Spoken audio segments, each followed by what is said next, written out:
Okay, ladies and gentlemen, we're going to start this off a little bit negative. Sorry, gotta do it. Don't want to do it, gotta do it.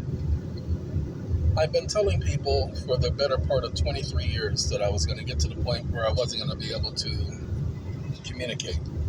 That I was going to, for the last 13 years, been warning people that there was going to come a time where I wasn't going to be able to do any more videos, that I wasn't going to have the ability of doing that. Well, we are approaching that time. I am starting to forget more and more things. Not law and all of that stuff. That stuff is still there. But I'm starting to forget simple things, and I'm starting to leave things behind. This is as a result of the retrograde amnesia and aphasia. Now, that's what they've diagnosed, but I know it's not that. And the reason why I know it's not that is because, we're in a car. We're doing a car road trip. Road trip! The reason why I know that that's not the issue, the retrograde amnesia and aphasia, that's just the excuse. I know that that's not the issue, but as I told people, my inability of communicating in these times that we're living in is as a direct result of, for my protection. That's how I've known about it since 2001. I was warned that it was going to happen. I was given a heads up, so to speak. Most people who go through something like this don't get a heads up. Now, look, hold on now.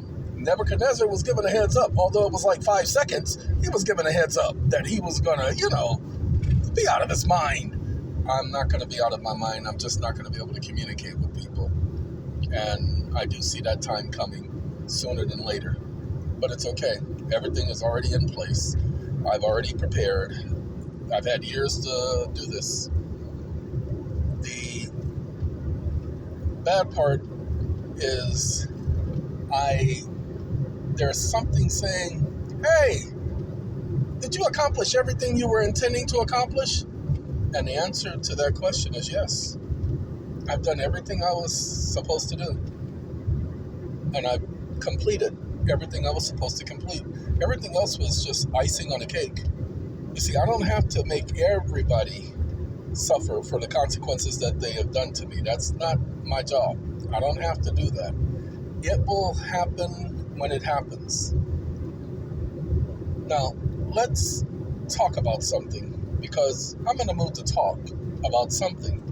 So I will mention this. I was sending somebody some funds through Walmart. And while sending them the funds through Walmart, I don't keep my ID on me because I'll end up losing it. So I keep it in the car, and I keep it in a special little compartment. And the unique thing about it is, every time I have to go back in the store to show them the ID, I have to take it out of that compartment, and I have to put it someplace to where I'm going to remember to put it back in that compartment. If I'm distracted, that ain't going to happen.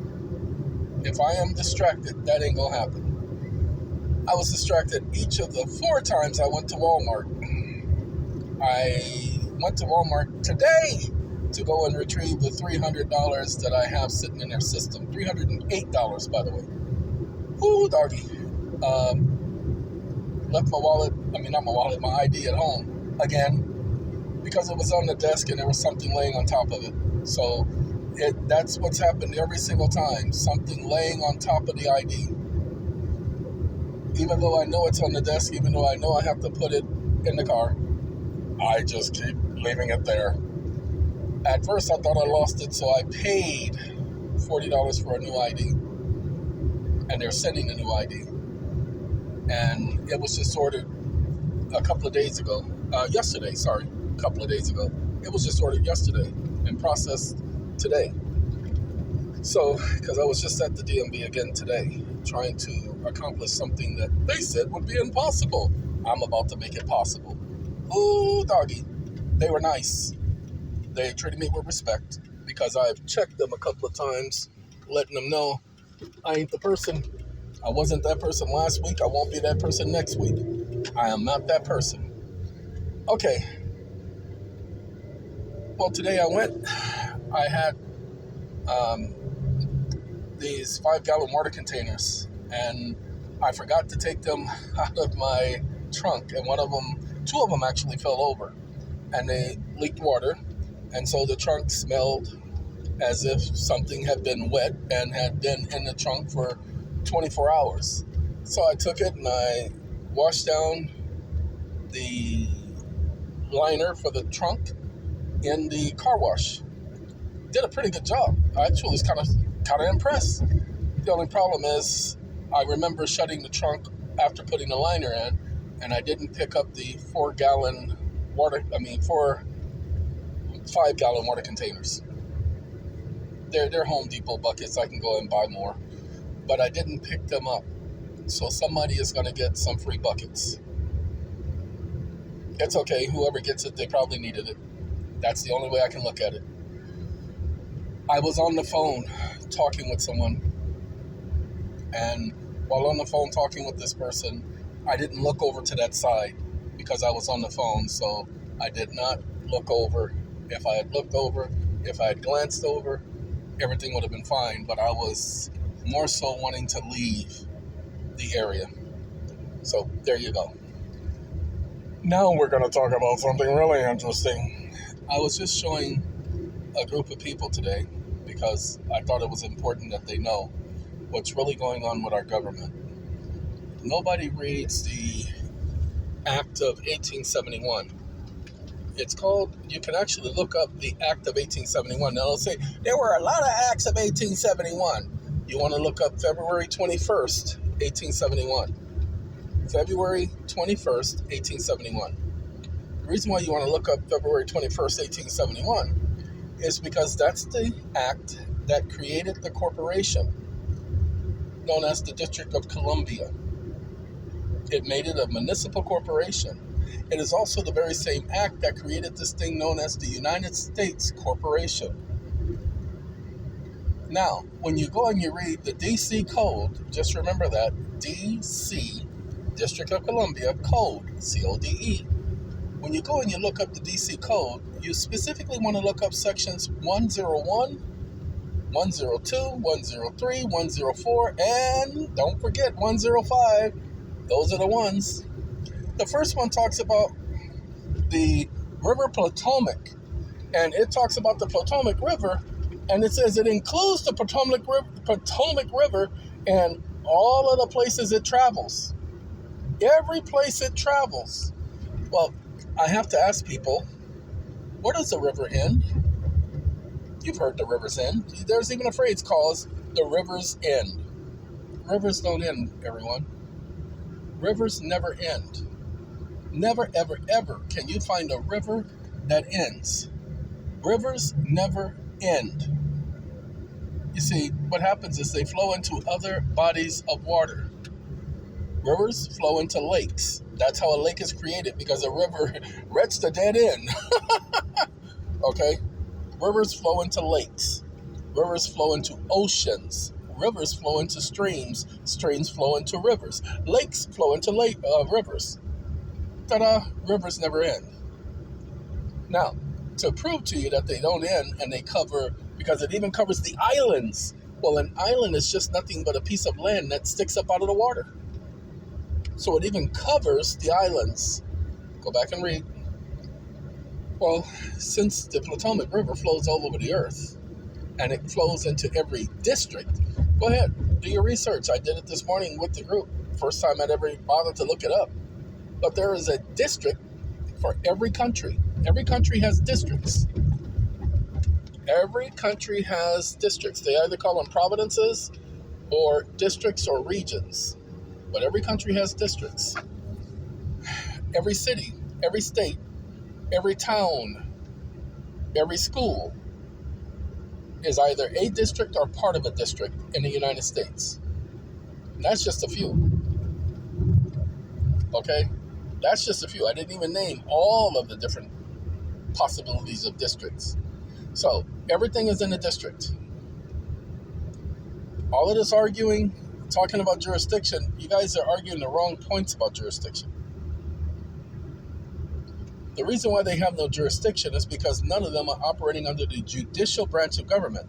Now, in 1987, they created a new constitution called the New Columbia Constitution, or the Constitution of New Columbia. Go ahead, look it up. Now remember, the District of Columbia is the permanent seat of government for the United States. So if the permanent seat of government for the United States has created a constitution, what do you think it applies to? Don't take my word for it. Go read it. But they want to pretend it doesn't exist. All you have to do, ladies and gentlemen, is go look at it. Look at it. See it for yourself.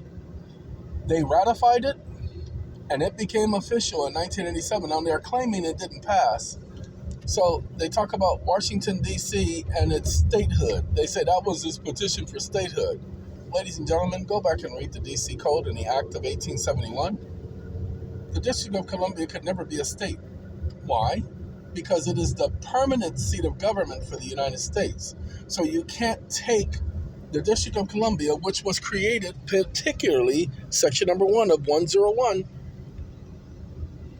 it was created a corporation for municipal purposes. Okay, so if the District of Columbia is a corporation by its creation, don't believe me, go look at it. It tells you it's created a corporation. The District of Columbia is a corporation. The mayor of the District of Columbia being the CEO, and the supervisors, board of supervisors, being his board of supervisors. Duh. All you got to do is go read it. That's what's going on, people. It is corporate government, but people are misunderstanding the corporation and how the corporation is structured. It's been that way since 1871. But actually, if you read Section 5 of the District of Columbia Code, DC Code 1-105, you'll see that it was corporations way before then. You had the Corporation of Washington and Georgetown, or George Washington Town. Yep, that was George Washington having his corporation before the United States had theirs. Okay, why do you think they couldn't get anybody to be president? They didn't nominate George Washington to be president. They selected him, but basically that's because so many other people had turned down the job. Mostly because they were afraid of the British. And they didn't want that job because it put a target on their back. But you'll see they never talk about that. See, they had just, quote-unquote, so-called, liberated themselves from England. And because they had so-called liberated themselves from England, then if England had sent over assassins, there's nothing they could have done about it. Yay. Yay. Just that simple. Now, in a moment, I'm getting ready to pull over for a second. I'll have a signal. And once I pull over, I'm going to discontinue the video, okay? So we have about 5 minutes before I do that. All right, back to why is this important? Because like I said, you need to know where you are. You're not in Kansas. You're not in the United States. The United States is indeed a corporation, but that's only when it's collecting debts. You don't believe me? Go and look at Title 28, Section 3002. Okay, you'll see subsection 15 says United States means a corporation. Okay, tells you right there. United States means a corporation. Yay. Sorry, there's a truck I let by me earlier, and he just pulled over to the side of the road to let me by. I don't know why he pulled over to the side to let me by after I already let him by. And the fact is, I had pulled over some time ago to let him by. So it doesn't make any sense, him being behind me. And he's in one of those interesting 4x4s, those wonderful trucks. So he has no clue, he has no idea. Ladies and gentlemen, I'm about to let you guys go as I finish this video, because I got no choice. I gotta go down a steep little climb here, and we will talk later. So y'all, like I said, I gotta go. We'll speak to y'all